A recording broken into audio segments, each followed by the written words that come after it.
y con Rolando. Para empezar de inmediato, tenemos a la doctora Catalina Botero. Doctora, buenos días. Buenos días. Muy bien. No sé si la doctora... Si la doctora va a hacer una pequeña intervención primero y después entonces hacemos las preguntas acá. Doctora. Exacto. Muchas gracias. Quiero agradecer muy especialmente a la Defensoría del Pueblo de Panamá por esta invitación, que me parece oportuna y me parece muy generosa. Saludar a mis amigos que están en la sala, a mi querido amigo Volmar Pérez y otros amigos que sé que están presentes en el público. Me han pedido que haga una pequeña introducción de unos 10 minutos sobre los avances y los desafíos en las Américas, para luego hacer un panel un poco más interactivo con preguntas y respuestas. Entonces voy a hacer eso, voy a hacer una pequeña introducción y luego con mucho gusto hacemos esa conversación que ustedes han planteado. Esa pequeña introducción está dividida en 3 partes. ¿Por qué es importante la libertad de expresión? ¿Cuáles son los avances y cuáles son los desafíos? Creo que en un panel como el que hay hoy y con un auditorio como el que tengo, no tengo que explicar por qué es importante la libertad de expresión. Y cómo sin libertad de expresión, es decir, sin el derecho a pensar diferente, a pensar como cada uno considera oportuno y a decir lo que se piensa, no es posible que exista un régimen democrático.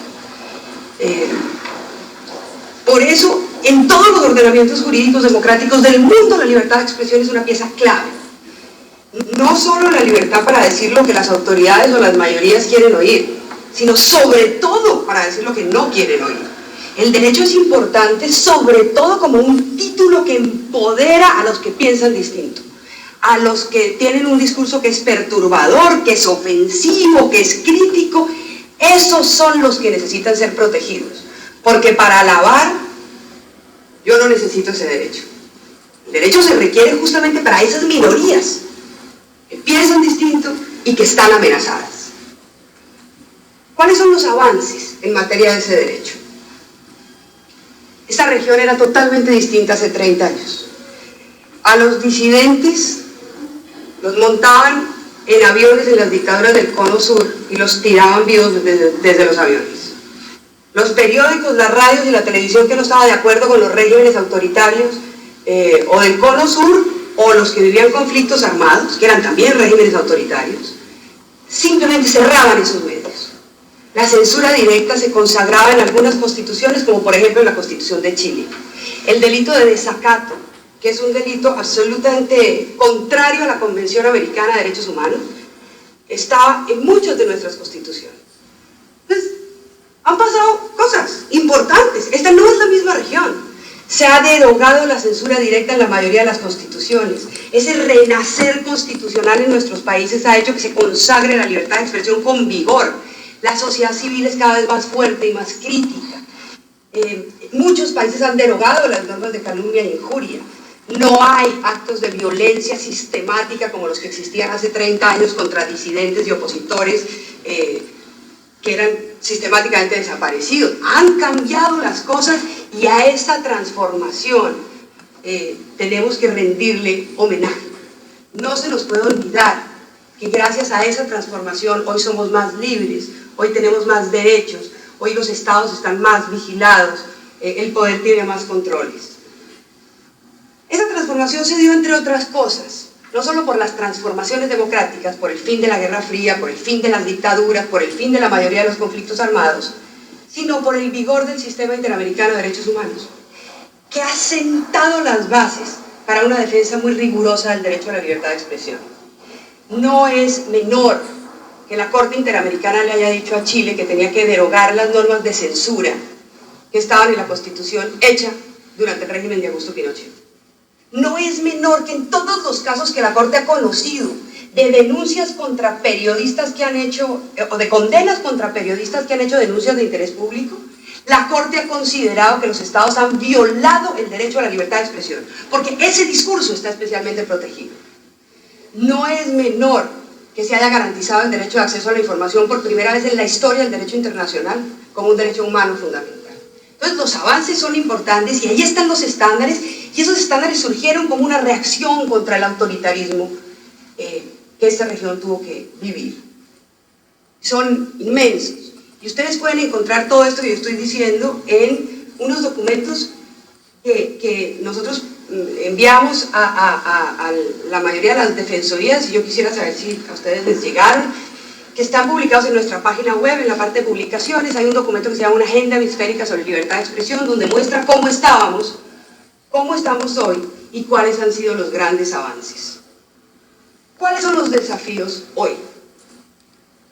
La relatoría considera que hay 5 grandes desafíos en toda la región sobre los cuales estamos trabajando, con todos los instrumentos que tenemos, es decir, litigamos casos, hacemos comunicados de prensa, hacemos informes.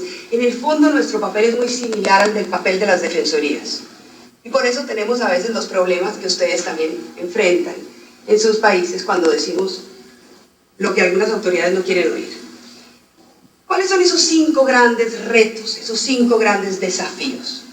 El primer desafío, el primer reto, es la violencia contra periodistas y defensores de derechos humanos, críticos, opositores, seguidos de procesos de impunidad. Mis amigos mexicanos que están presentes en esa reunión saben de qué estoy hablando. Mis amigos colombianos saben de qué estoy hablando. En Honduras hay 10 periodistas asesinados el año pasado y no hay una sola condena reportada o investigaciones sistemáticas para indagar si fueron asesinados por ejercer su derecho a la libertad de expresión. El caso de México es muy preocupante. Hay zonas del territorio mexicano completamente silenciadas por el crimen organizado. En Colombia, durante muchos años hemos vivido la misma problemática. Hay una violencia sistemática en algunos países, particularmente proveniente del crimen organizado. Y a esa violencia le siguen procesos de impunidad. Las condenas respecto a esos crímenes son muy pocas y en muchos casos son desproporcionadas.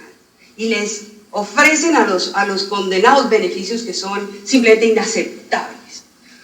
Un caso de impunidad del asesinato de un periodista o defensor de derechos humanos para silenciarlo no produce otro asesinato, produce muchos asesinatos, produce un ambiente de autocensura y de silenciamiento que es gravísimo. Por eso estamos trabajando en ese primer tema. ¿Y qué hemos hecho? Hemos hecho un informe sobre impunidad y estamos trabajando con algunos estados para proponer, por un lado, mecanismos efectivos de protección de periodistas y defensores del riesgo, y por el otro lado, sistemas mucho más adecuados de justicia, de procuración de justicia. Por ejemplo, se tiene que descartar la hipótesis de que esa persona fue asesinada por ejercer la libertad de expresión después de una investigación. No se puede descartar a priori.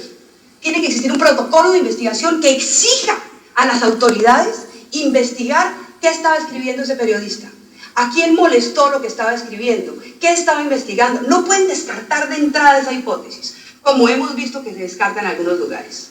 Entonces, protección y mecanismos de procuración de justicia. Segundo gran problema es que, a pesar de todas las decisiones de la Corte Interamericana, los estados en algunos lugares continúan aplicando el derecho penal para silenciar a la disidencia y a la crítica. No hay un solo caso de la Corte Interamericana de Derechos Humanos en el cual la Corte no haya dicho que el Estado que aplica el derecho penal para castigar a un periodista que ha hecho una investigación sobre corrupción violó el derecho a la libertad de expresión.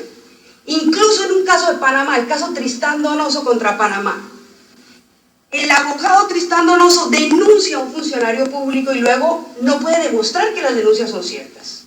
Y luego, incluso después de una investigación, parece que las denuncias no eran ciertas. Pero ese abogado tenía buenas razones para hacer esa denuncia. En el contexto y con los elementos que existían en ese momento, era razonable hacer esa denuncia. Ese abogado fue condenado penalmente y la Corte Interamericana consideró que se había violado su derecho a la libertad de expresión. Él tenía en ese momento derecho a preguntarse o a afirmar incluso que ese funcionario público había violado sus derechos. ¿Y cómo se defiende el funcionario público entonces? A través del debate. Que los funcionarios públicos no pueden decir que están en situación de inferioridad frente a los medios de comunicación. Basta con que citen una rueda de prensa y aclaren. Y van todos los medios. Basta con que fomenten el pluralismo para que la gente tenga distintas fuentes y pueda tomar sus decisiones autónomas. No tienen que encarcelar a los que hacen investigaciones críticas.